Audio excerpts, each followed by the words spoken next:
ressemble. Il est le Dieu de gloire, élevé dans les cieux. Personne n'est comme lui. Personne n'est comme lui. Personne n'est comme lui. Personne n'est comme lui. Personne n'est comme lui. Personne n'est comme lui. Personne n'est comme lui. Voici, il vient. Ensemble la trompette. Chevauchant les nuées. Brillant comme le soleil. Élève la voix. Car c'est le jubilé. Radio Sion. Voici. Prenons place. Merci d'être là malgré le froid. Et nous poursuivons la série de ces enseignements sur le thème de la puissance des alliances de Dieu. Notre Dieu est le Dieu des alliances. Et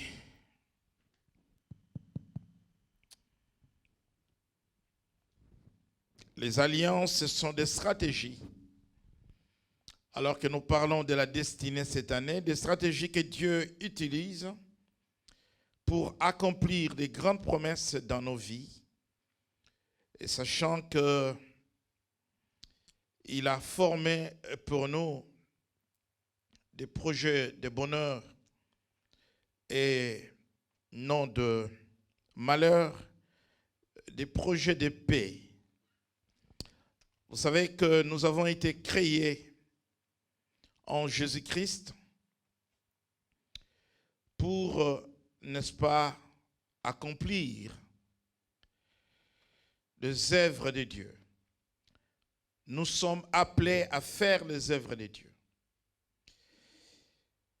Et nous savons que dans l'histoire de la Bible, au temps des patriarches, Dieu a fait des alliances avec des hommes qu'il a appelés, qu'il a choisis, parce que les alliances vont rendre efficace, n'est-ce pas, l'accomplissement des promesses de Dieu. Comme je disais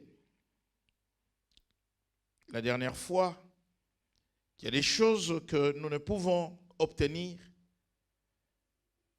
tout simplement parce que nous sommes en alliance avec Dieu et Dieu a promis de nous donner ces choses.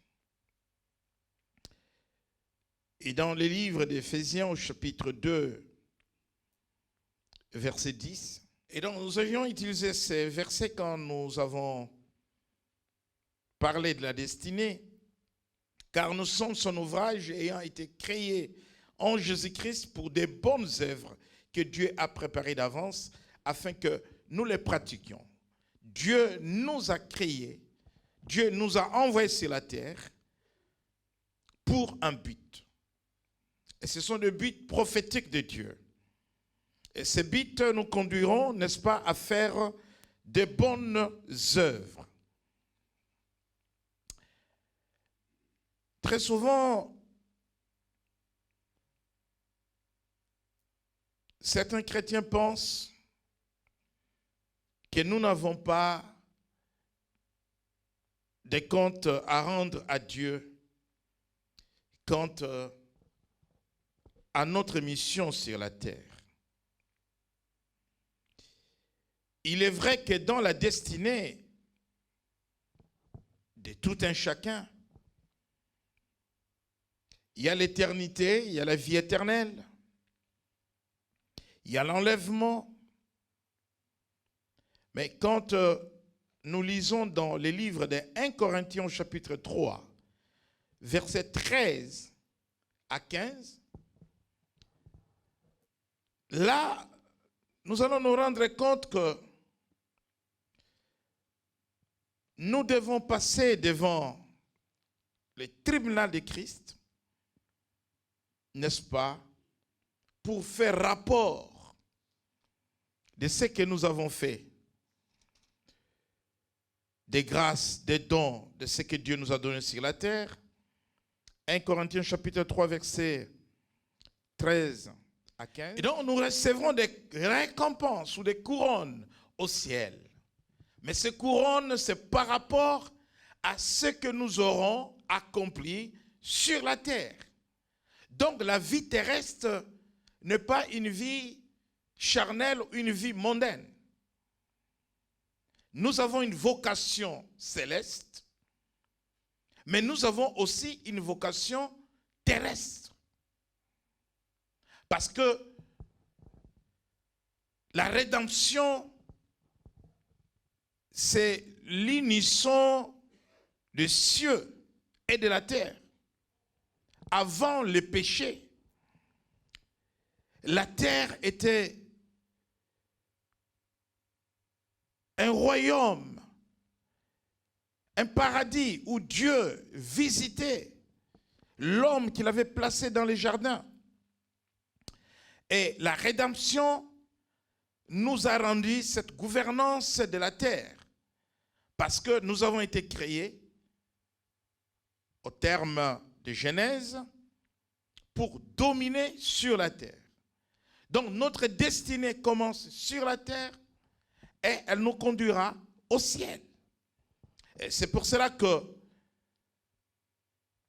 le tribunal de Christ, c'est le moment où au ciel nous recevons chacun des récompenses, des couronnes par rapport aux œuvres que nous avons faites sur la terre. Et maintenant, les alliances avec Dieu rendent possible l'exécution du plan de Dieu dans la vie de quelqu'un. Quand vous lisez la Bible, vous allez voir que toutes les grandes personnes que Dieu a utilisées puissamment, toutes les grandes personnes que Dieu a bénies abondamment, nous pouvons parler d'Abraham, nous pouvons parler d'Isaac, de Jacob, nous pouvons parler de Noé, nous pouvons parler de David, nous pouvons parler de Salomon. Donc, vous conviendrez avec moi que Dieu avait conclu des alliances avec ces hommes. Ou ces hommes avaient conclu des alliances avec Dieu. Deux manières de voir les alliances. Premièrement, c'est Dieu lui-même qui prend l'initiative de conclure une alliance avec un homme. C'est Dieu qui prend l'initiative de son gré. Là, je parle de la typologie des alliances. Les différentes sortes ou types des alliances. La typologie des alliances. Premier cas de figure, c'est Dieu qui va vers l'homme. C'est Dieu qui choisit l'homme. C'est Dieu qui va initier cette relation avec l'homme. C'est le cas d'Abraham dans Genèse, au chapitre 12. L'Éternel dit à Abraham, va-t'en de ton pays, de ta patrie et de la maison de ton père et dans le pays que je te montrerai. Et je ferai de toi une grande nation et je te bénirai, je rendrai ton nom grand et tu seras une source de bénédiction. Je bénirai ceux qui te béniront et je maudirai ceux qui te maudiront. Et toutes les familles de la terre seront bénies en toi. Dans Genèse chapitre 15, Au verset 13, et l'Éternel dit à Abraham, sache que tes descendants seront étrangers et dans un pays qui ne sera point à eux, et ils seront asservis, et on les opprimera pendant 400 ans. Mais je jugerai la nation à laquelle ils seront asservis, et ils sortiront ensuite avec des grandes richesses. Et Genèse 17, verset 2, j'établirai mon alliance entre moi et toi, et je te multiplierai à l'infini. Dans ces trois passages, et nous avons l'alliance que Dieu a conclue avec Abraham. Et dans les cas d'espèce, c'est Dieu qui va vers l'homme. C'est Dieu qui trouve l'homme. C'est Dieu qui choisit l'homme.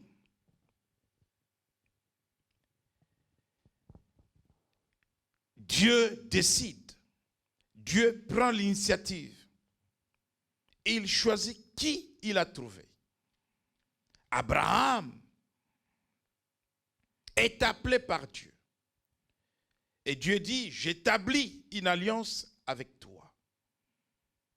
Ce n'est pas l'homme qui va vers Dieu, mais c'est Dieu qui va vers l'homme. Et si Dieu va vers l'homme, c'est parce que l'homme, n'est-ce pas, a trouvé grâce aux yeux de Dieu, la faveur de Dieu. Et il ne s'agit pas de mérite de l'homme, parce que vous savez d'où sort Abraham. Abraham vient de parents idolâtres. Abraham vient d'une famille de gens qui ne connaissent pas Dieu et qui n'adoraient pas le véritable Dieu. Mais Dieu va l'appeler. Donc ça, c'est le premier cas des alliances où Dieu fait grâce à qui il fait grâce. Mais la faveur de Dieu, la grâce de Dieu, va arriver aussi sur quelqu'un qui, par sa conduite, qui, par sa marche, son intégrité, son cœur, va attirer la faveur de Dieu, la grâce de Dieu. Quelqu'un qui marche dans l'intégrité, quelqu'un qui marche dans la crainte de Dieu, quelqu'un qui a une vie sanctifiée, qui a la haine du péché. Dieu va remarquer cette personne. Dieu va choisir cette personne.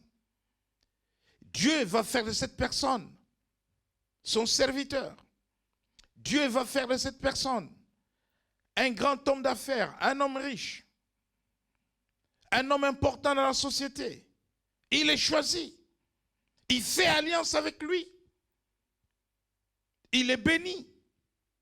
Cet homme devient une source de bénédiction. Dieu l'a vu, Dieu l'a remarqué, Dieu l'a choisi. Parce que cet homme marche dans l'intégrité. Cet homme est fidèle à Dieu. Cet homme a un bon cœur.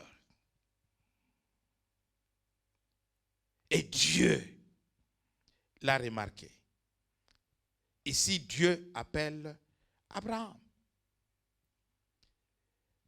Et nous pouvons parler d'autres alliances comme ça, et dans la parole de Dieu, où c'est Dieu qui va vers l'homme, c'est Dieu qui trouve l'homme, et dit, je te prends toi, je te bénis, je t'élève, je fais de toi ce que je veux, parce que tu as marché dans l'intégrité, dans la crainte de Dieu. Tu t'es approché de Dieu. Tu as marché en intimité avec Dieu.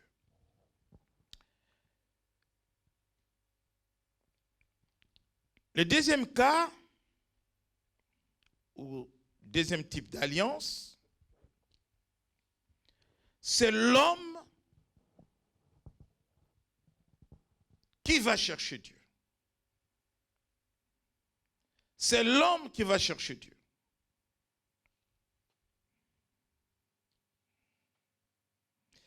L'homme dans la recherche du bien-être, l'homme dans la recherche de solutions à ses problèmes,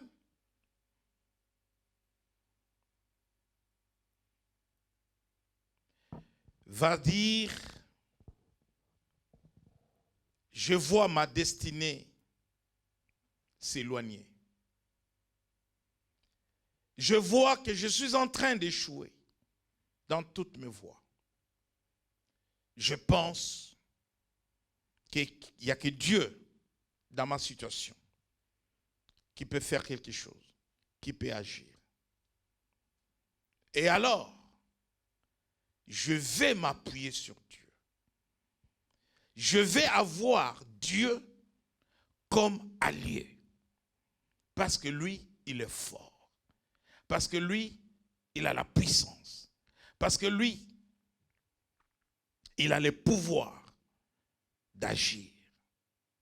Je vais vers Dieu. Je vais faire un vœu à Dieu. Je veux qu'il soit mon Dieu. Qu'il soit mon Seigneur, mon Sauveur. Qu'il dirige ma vie. Entre tes mains, j'abandonne tout.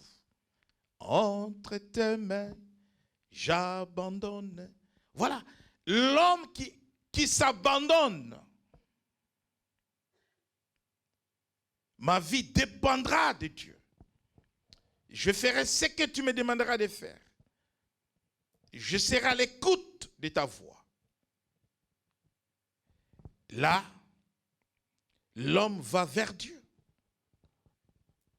L'homme fait un vœu à Dieu. Je marcherai avec toi. Ce que je te demande, c'est de me bénir, c'est de m'accompagner, c'est de me rendre la justice, c'est de me donner ce dont j'ai besoin. Mais entre parenthèses, l'alliance avec Dieu n'est pas un rendez-vous du donner et du recevoir. Je ne fais pas alliance avec Dieu parce que j'ai juste besoin de quelque chose. Non. Je fais alliance avec Dieu parce que je veux qu'il soit mon Dieu, qu'il soit mon maître, qu'il dirige ma vie, qu'il m'accompagne. Alors que je sais que par voie de conséquence, le fait que c'est lui qui dirige ma vie, j'obtiendrai auprès de lui ce que désire mon cœur. Nous lisons dans le livre de 1 Samuel, chapitre 1er, verset 9 et verset 11.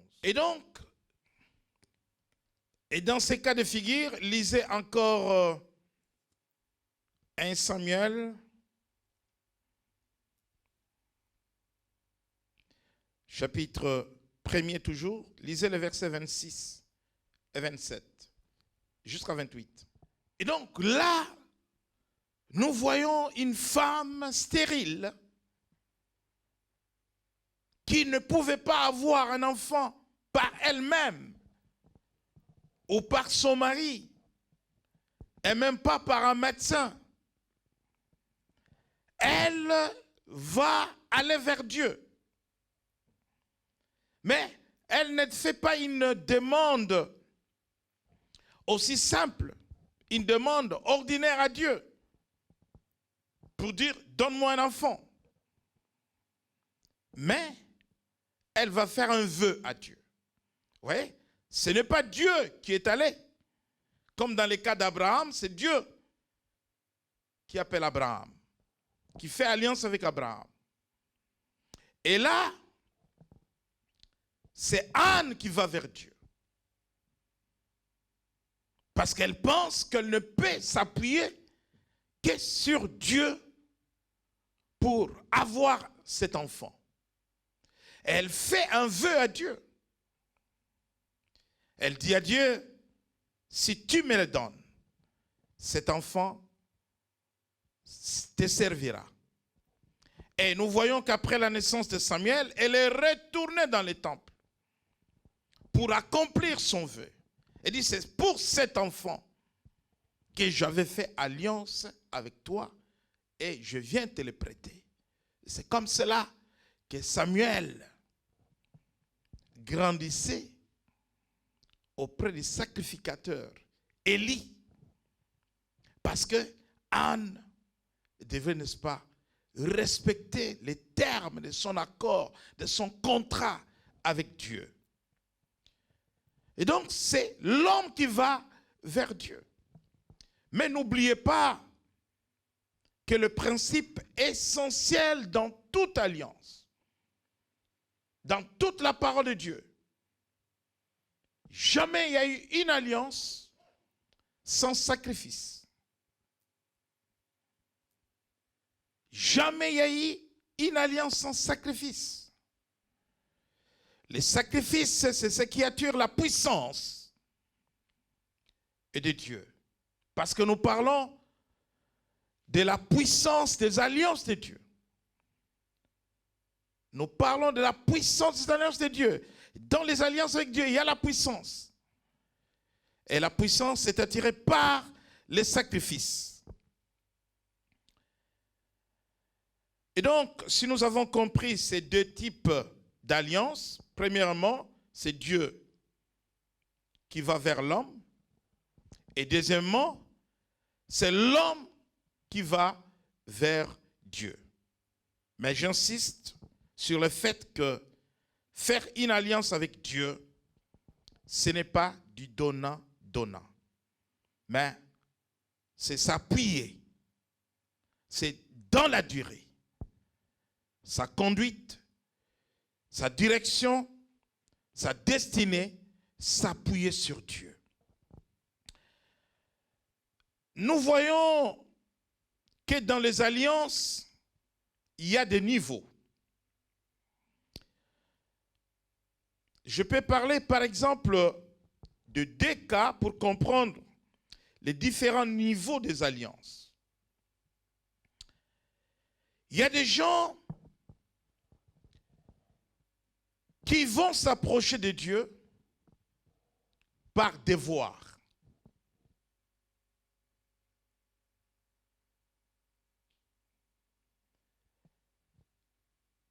Et d'autres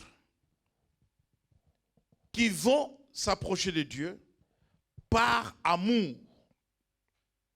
Quand il s'approche de Dieu, il s'approche avec son cœur. Un autre, il va s'approcher de Dieu pour ses besoins. Une alliance qui va amener l'homme dans sa destinée. Une alliance qui va amener l'homme à vivre la plénitude de Dieu dans sa vie, à faire des œuvres de Dieu sur la terre. C'est l'alliance selon laquelle l'homme va attacher son cœur à Dieu. C'est l'alliance selon laquelle l'homme va aimer Dieu de tout son cœur, de toute force et de toute son âme. C'est pour cela que quand nous étudions comparativement deux personnages, nous allons voir que ces deux personnages vont être en alliance avec Dieu. Mais nous verrons qu'il y a une alliance de besoins, d'une part, et il y a une alliance d'amour, d'autre part.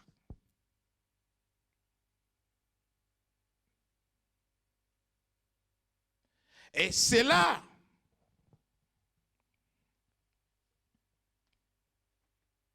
peut aussi ressembler, même dans le service de Dieu, des gens qui servent Dieu par besoin et d'autres qui servent Dieu par amour. On peut servir Dieu par besoin.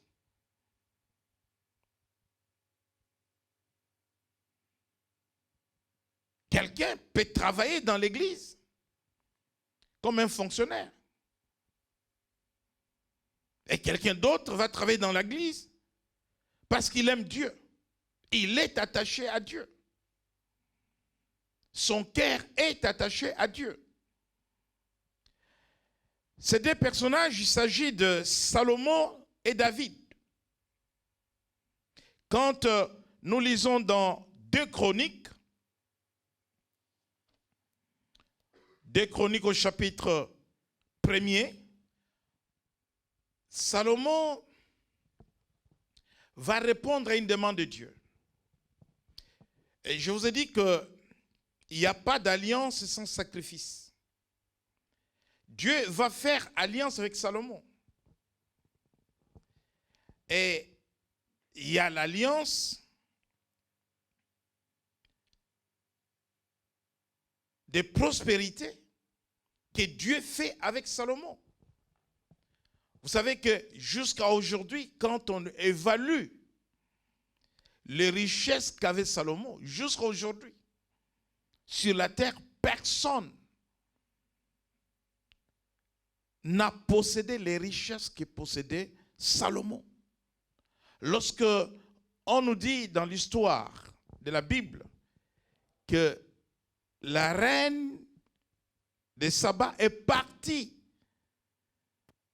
du royaume de l'Éthiopie, de l'Afrique, jusqu'à aller à Jérusalem, contempler l'immensité des richesses de Salomon. Rien que voir, contempler, parce que le monde parlait de ses richesses. C'est par une alliance de prospérité. Dieu va le rendre riche. Mais je disais tantôt qu'il n'y a pas d'alliance sans sacrifice. Souvent, les gens se posent la question, Salomon a demandé la sagesse à Dieu.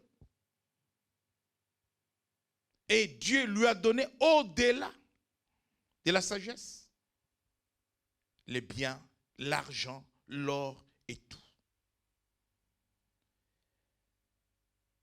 Je parlais du sacrifice. Nous avons lu à partir du verset 7. Mais au verset 6,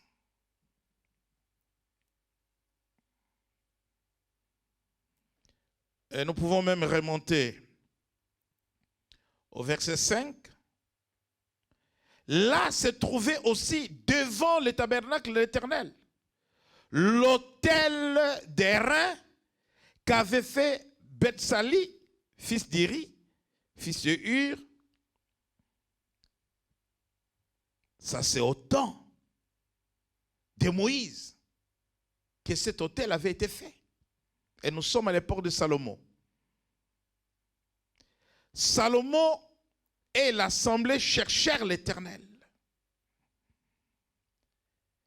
Il a cherché l'Éternel.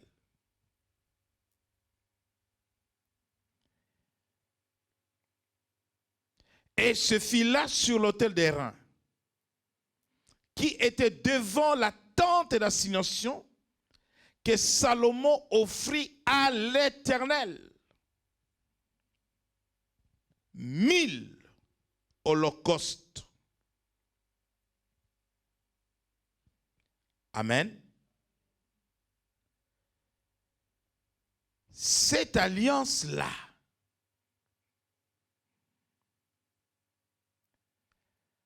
va rentrer dans le deuxième cas des alliances où l'homme va provoquer la faveur de Dieu. où l'homme va booster la grâce de Dieu.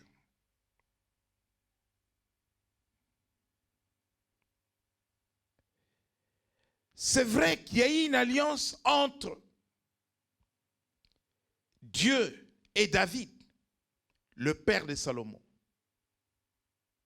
Mais ce n'est pas parce que son père était en alliance avec Dieu et que le fils devint roi, comme je l'avais dit pour la destinée, qu'il va croiser les bras pour dire que j'attende tout arriver parce que mon père était en alliance déjà avec Dieu. Non. La Bible dit qu'il a cherché Dieu. Comment il a cherché Dieu? Dans Philippiens, nous disons, faites connaître vos besoins à Dieu par des prières, des supplications et des actions de grâce. Il a cherché Dieu par des prières et par les sacrifices. C'est pas que Salomon était là, il dormait un jour et puis Dieu vient, oh Salomon, demande tout ce que tu veux, hein? Tu n'as pas besoin de quelque chose. Non, mon frère, ça ne s'est pas passé comme ça. Il a cherché Dieu, il a prié. Et ces prières vont se faire accompagner des sacrifices. Et la Bible dit que sur l'autel, il offrit à l'Éternel 1000 holocaustes, 1000 bœufs.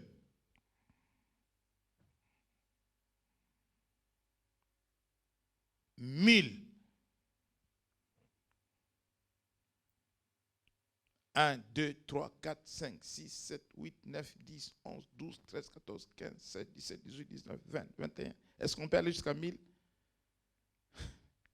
Je vais prendre un verre d'eau. Ne serait-ce que pour compter. Quel cœur! Bien-aimés, des fois, nous ne savons pas donner à Dieu. 1000! Le sacrifice est fonction de la bénédiction de Dieu. 1000. On vous donnera avec la mesure avec laquelle vous vous mesurerez. Salomon s'est donné une mesure. Et la réponse de ce sacrifice de 1000 bœufs, je te donnerai en outre, au verset 12, des richesses, des biens et de la gloire. Ça, c'est une alliance de prospérité. Une alliance de prospérité, c'est une alliance que l'homme provoque, que l'homme va chercher.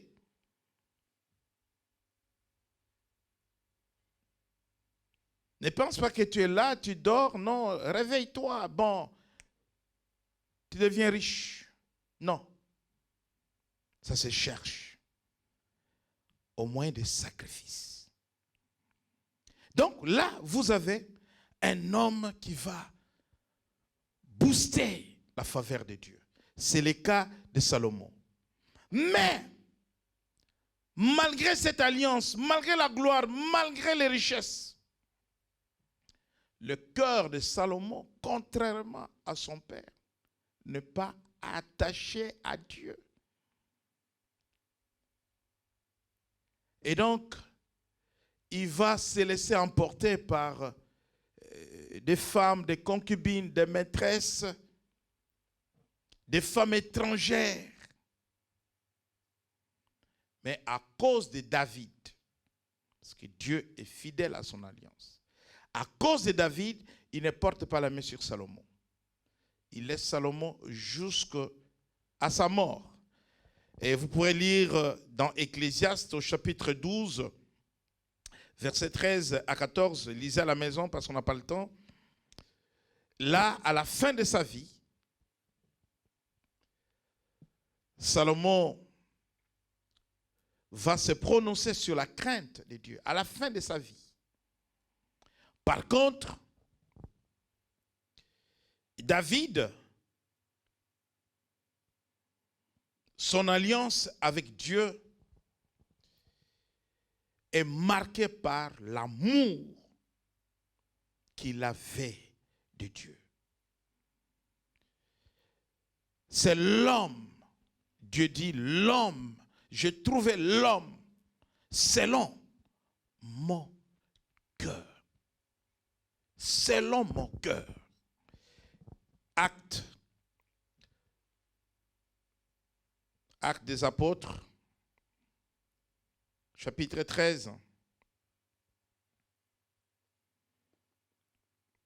Parlant de David, Actes des apôtres, chapitre 13, versets 22 et 23. Amen. C'est de David que Dieu a suscité Jésus, à cause du cœur de David. L'homme selon le cœur, un homme qui aimait Dieu, un homme qui était attaché à l'œuvre de Dieu, un homme qui était attaché à la maison de Dieu. Et c'est pour cela que dans le psaume 27, il dit, à partir du verset 4, je demande à l'Éternel une chose que je désire ardemment. Je voudrais habiter toute ma vie dans la maison de l'Éternel pour contempler la magnificence de l'Éternel et pour admirer son temple. Car il me protégera dans son tabernacle au jour du malheur. Il me cachera sous l'abri de sa tente. Il me lèvera sur un rocher. Bien-aimé dans le Seigneur, allez méditer ces passages. L'attachement dans la maison de Dieu. Aujourd'hui, nous avons des chrétiens de dimanche et des serviteurs de dimanche.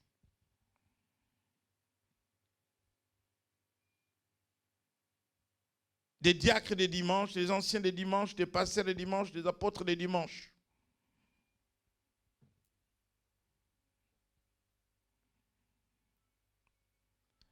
David n'était pas de cette nature. David n'était pas un chrétien de dimanche. J'aime David, voilà pourquoi je peux être là de mardi à dimanche. La maison de l'Éternel.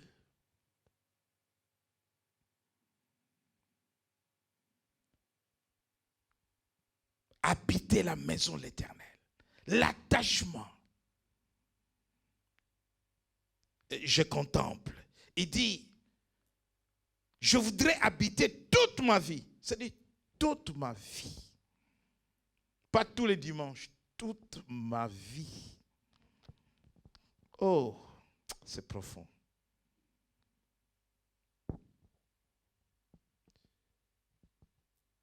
J'aurais dû tomber si j'étais chrétien de dimanche. Je voudrais habiter toute ma vie dans la maison de l'Éternel pour contempler la magnificence de l'Éternel. Au lieu d'aller contempler n'importe quoi dans le monde, moi je suis là, je contemple la magnificence de l'Éternel et j'admire son temple. Oh, la maison de Dieu, qu'est-ce que cette maison est belle. Plus belle que mon salon, que ma maison, que mon immeuble. Pour contempler la magnificence de l'Éternel et pour admirer son temple. Quelle alliance avec Dieu. D'aimer Dieu, d'aimer sa maison, de demeurer là. Mais, allez voir le verset 5 à la maison. Pourquoi demeurer dans la maison de Dieu? Pourquoi s'attacher dans la maison de Dieu? Pourquoi aimer la maison de Dieu, aimer l'œuvre de Dieu, travailler pour Dieu avec beaucoup d'amour, avec beaucoup de zèle, avec enthousiasme, avec passion?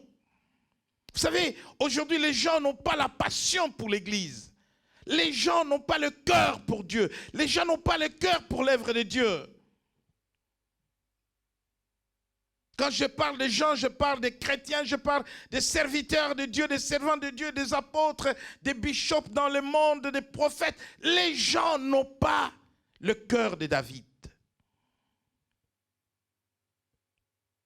Et beaucoup vont devenir des fonctionnaires ecclésiastiques. Des fonctionnaires ecclésiastiques. C'est un nouveau concept, Dr. Georges. Inventé par Bishop Bruno Nkwim. Fonctionnaire ecclésiastique. Parce que tu peux servir Dieu par devoir. Tu peux venir à l'église par devoir. Non, viens par amour comme David. Parce que la conséquence dans les choix de David, c'est quoi? Il dit, le fait de demeurer dans sa maison, d'être attaché dans sa maison, qu'est-ce qui gagne? La protection. Il dit, car il me protégera dans son tabernacle au jour du malheur. Quand la maladie arrive, quand la souffrance arrive, quand le malheur arrive, priez pour moi, je vais gêner, j'ai des problèmes, bien aimé dans le Seigneur. Si cette maison devient ta maison, au jour du malheur, c'est automatique. Il te protégera dans des accidents, la maladie, des microbes, tout ce qui va arriver. Il te protégera. Et il dit, il me cachera sous l'abri de sa tente. C'est-à-dire, tu restes là, tu es caché par Dieu. Refuge. Il me lèvera sur un rocher. Il t'élèvera parce que tu aimes sa maison. Voyez-vous comment l'Église éloigne les bénédictions de Dieu? Voyez-vous comment les chrétiens éloignent les bénédictions de Dieu? Une alliance avec le cœur. L'attachement à Dieu, à sa maison. Que le Seigneur vous bénisse.